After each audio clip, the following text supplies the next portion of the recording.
Bonjour.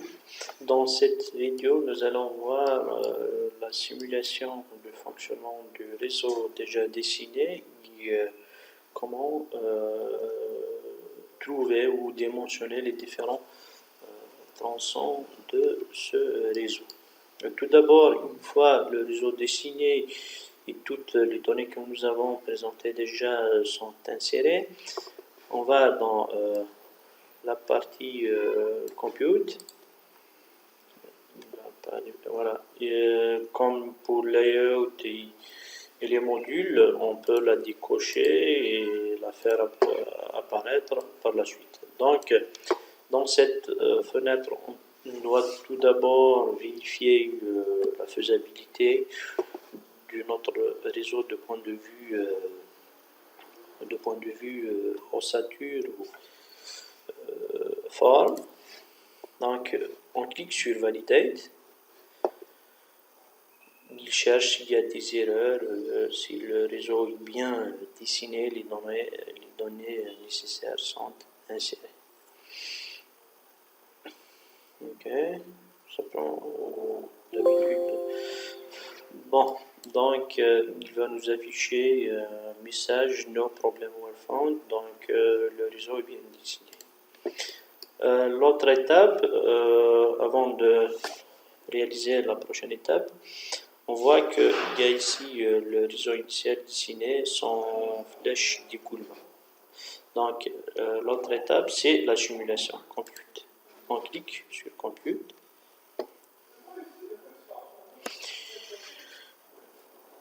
Donc, une fois la simulation réalisée, il va nous afficher un message tout à fait en vert avec des icônes vertes et pour un seul pas de temps.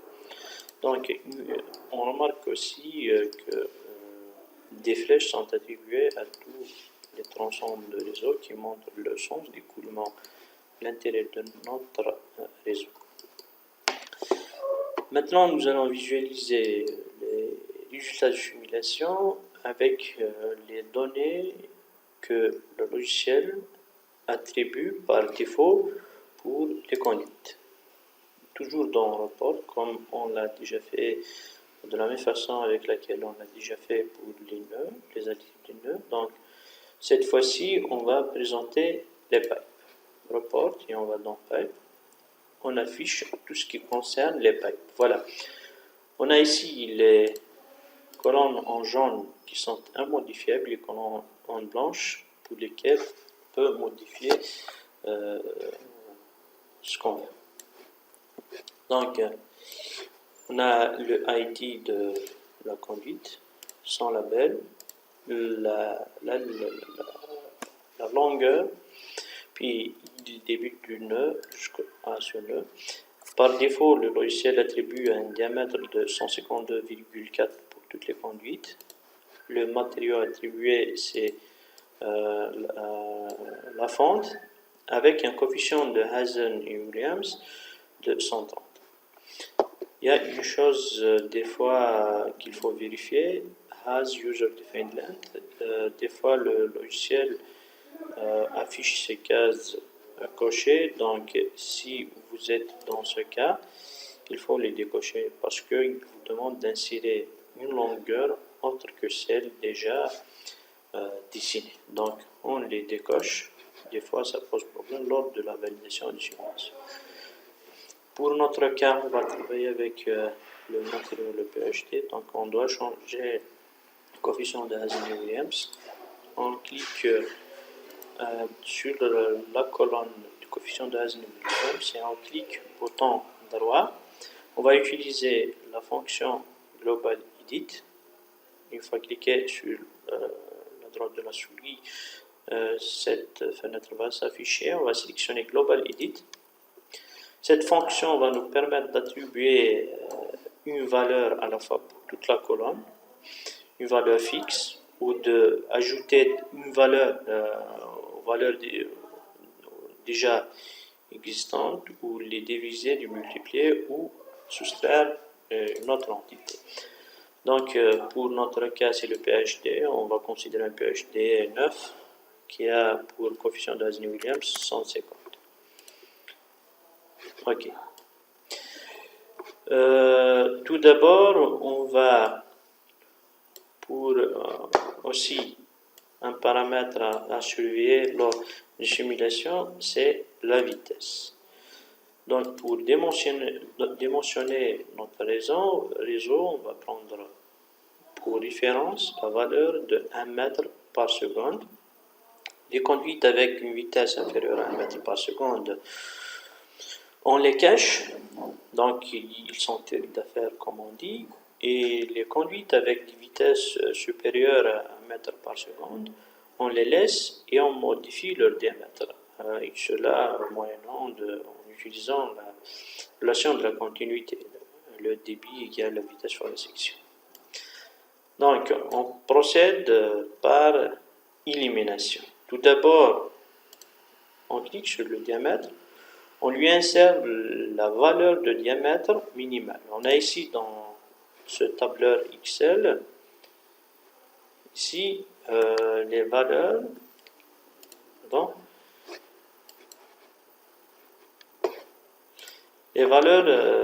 des diamètres pour le PhD. On va utiliser le PN16. Dans la réglementation, il vous demande d'utiliser un diamètre minimal donc de 32, pour lequel le diamètre intérieur est de 26 mm. On attribue avec la fonction globalIdit une valeur de 32,6 plutôt de 26 mm, donc 32 diamètre extérieur pour toutes les conduites. On ferme cela, on valide, ok, on réalise la simulation. Ok. Bon, il y a la fiche de pression négative. Oui, c'est tout à fait normal avec le débit minimal, avec le diamètre minimal. Donc les vitesses sont importantes. Ça se peut que la charge ne suffit pas pour atteindre tous les points. C'est tout à fait normal. On revient maintenant dans la partie report, pipe. L'option qu'on va utiliser pour, vous voyez, les vitesses sont trop importantes parce qu'on est dans le cas de diamètre minimal. On va utiliser une option qu'on appelle Quick Filter pour lui demander de nous laisser que les tronçons modifiés. Les tronçons modifiés sont les tronçons avec des vitesses supérieures à 1 mètre par seconde. Donc, on clique. On sélectionne la colonne, clic droit sur la souris, filter. Filter, il va nous afficher trois possibilités. On va utiliser tout d'abord Custom. Custom, il va nous permettre d'insérer un critère d'affichage. Notre critère, c'est la vitesse. Donc, on sélectionne dans Files, on va aller vers Vélocité. On clique 2 fois sur Vélocité, il va l'afficher en bas. On va lui dire on clique sur supérieur, voilà. Donc il va nous garder les pipes avec des vélocités supérieures à 1 mètre par seconde. OK.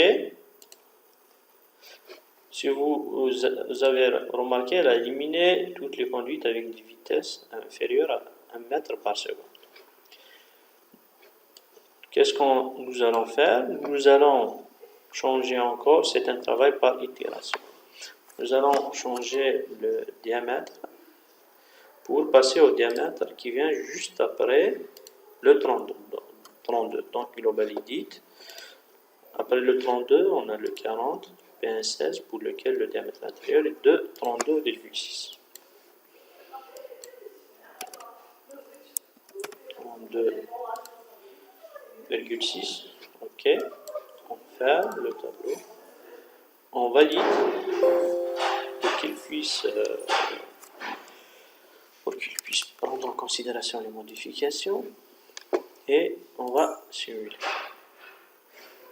Ok. On va encore dans le port. On affiche le tableau. Par défaut, le filtre est toujours activé. Donc, on actualise les diamètres par le diamètre 50, pour lequel le diamètre intérieur est de 40,8. Global Edit. Vous voyez, il affiche toujours ici le filtre existant, ou les filtres qui peuvent exister. Donc, 40,8. Ok, il change tous les diamètres. On ferme. Elle valide. Puis, simulation, compute. On fait les messages. Il y aura toujours des messages d'erreur où il va nous indiquer des pressions négatives, mais ce n'est pas important pour l'instant. Donc, on revient à report. Pipe. On insère le diamètre après. Donc, 63, 51,4. Global Edit. 51,4. Ok. On valide. Ok, on lance la simulation. On fait. Encore. On va itérer. Après le 63, on a le 75, donc 61,4, diamètre intérieur, global edit.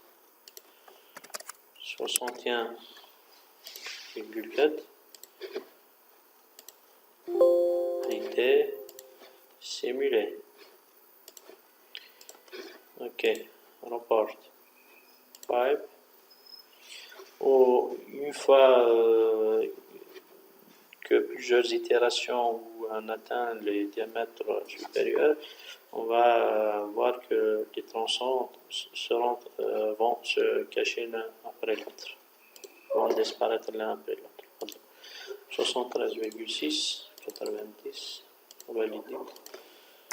73,6, ok.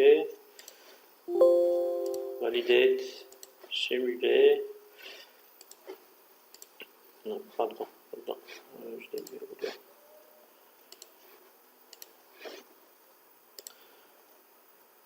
Port, pipe. Vous voyez, les tronçons sont en train de disparaître l'un après l'autre. Ça ne veut pas dire qu'ils vont, le logiciel va les éliminer du réseau, mais seulement de l'affichage. 110, donc diamètre intérieur 90. 90. Ok. Validate. Ok. Simuler. Donc en réalité, toujours. Pipe.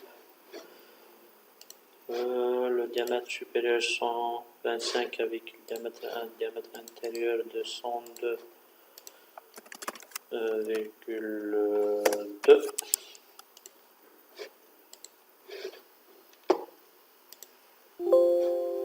Ok.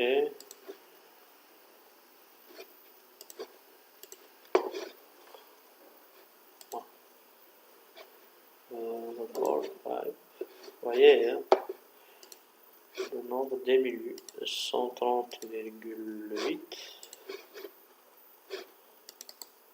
Global edit 130,8. Ok. Validate.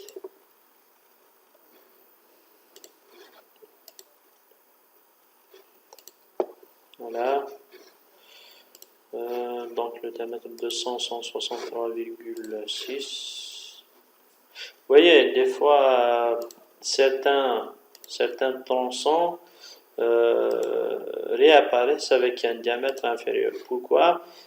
C'est une chose qui peut arriver si vous avez un réseau maillé. À chaque fois que vous changez certains diamètres, même le sens d'écoulement dans certains tronçons change, ce qui va ce qui va induire un changement dans le débit transité ou le débit en route. Donc, même avec un diamètre 90, la vitesse supérieure à 1, mais il n'est pas très loin de 1, donc 1,11, on peut le lisser et ne pas l'éliminer. Vous voyez que 2,23, 2,8, on va changer les diamètres des deux tronçons seulement, 163,6. Normalement, dans ce cas-là, on aura des vitesses acceptables.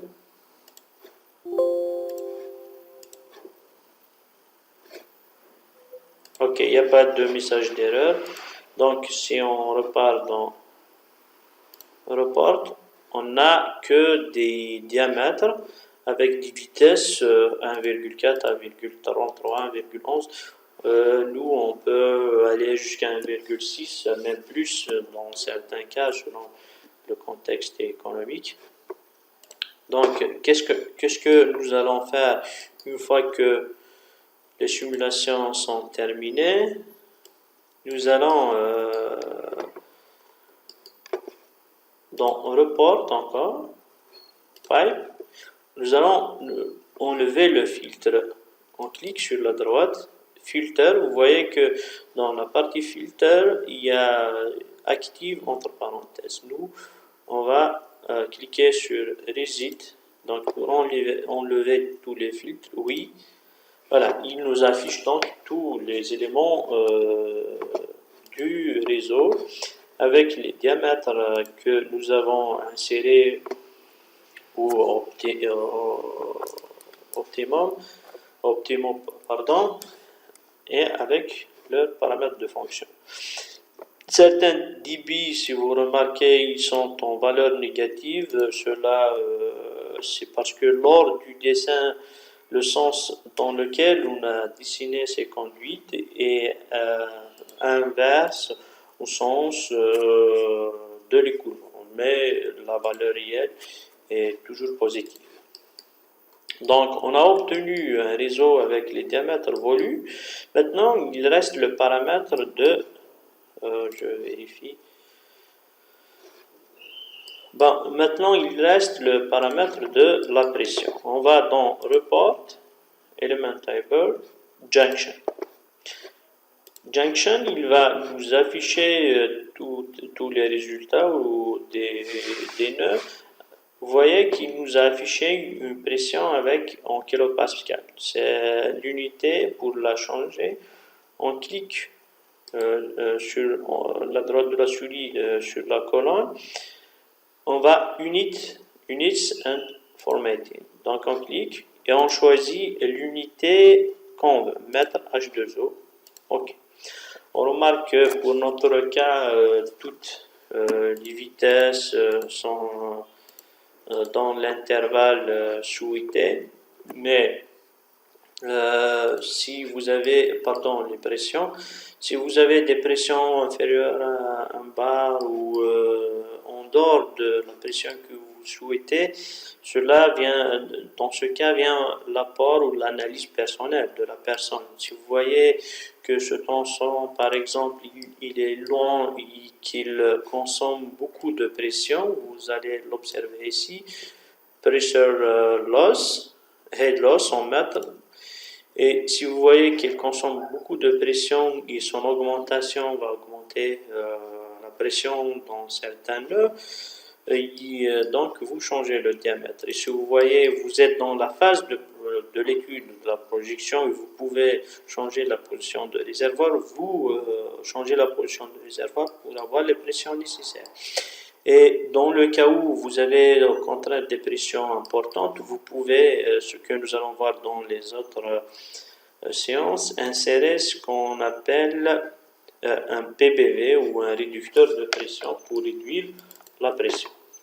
Sinon, une chose que j'ai oublié de vous dire tout au début des cours, lorsque vous enregistrez votre travail, ok, vous enregistrez le travail dans n'importe quel dossier,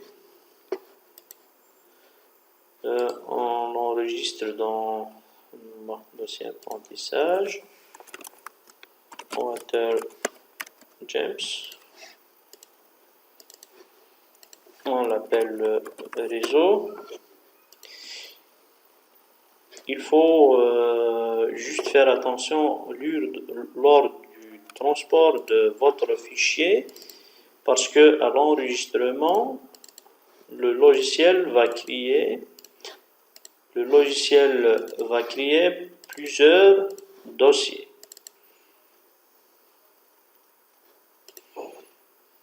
Ok.